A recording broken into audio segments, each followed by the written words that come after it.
Well, the workers taken down with that bridge collapse are presumed dead tonight, with efforts to recover their bodies continuing. There were 6 maintenance and construction workers killed when the Francis Scott Key Bridge was knocked down by a drifting cargo ship that apparently lost propulsion. The Coast Guard is ready to board the vessel as the busy port of Baltimore remains closed indefinitely. In the meantime, should we be worried about bridges around here? Massachusetts state leaders are reassuring the public the ports and bridges are safe. NBC 10's Gabrielle Caracciolo is live in Somerset looking at the Braga Bridge tonight. Gabrielle. The Taunton River here sees significantly less cargo ship traffic compared to the port of Baltimore, but the Braga Bridge is constructed similarly to the one that collapsed.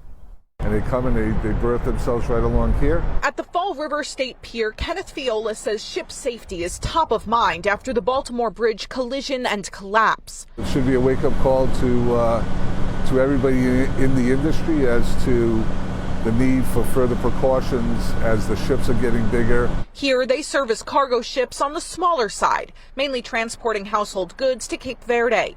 The ships have local pilots on board helping them navigate past the Mount Hope and Newport bridges. But because of their smaller size, they don't typically use tugboat assistance. We haven't had any concern like that in the past, but it may be something in light of what's happened in Baltimore we'd have to take a closer look at. Cargo ships don't cross under the Braga Bridge, which connects Somerset and Fall River. They stop just before it.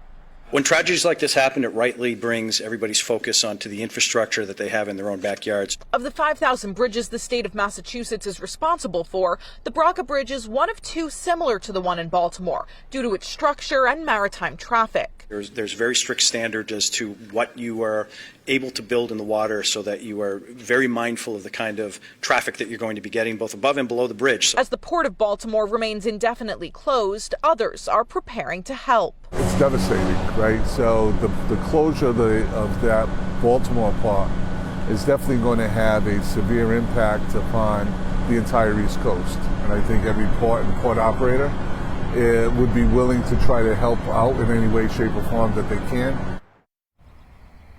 The Fall River State Pier brings in around $1 million in annual revenue. They say larger ports like New York are likely to handle the bulk of traffic diverted away from Baltimore. In Somerset, Gabrielle Caracciolo, NBC 10 News.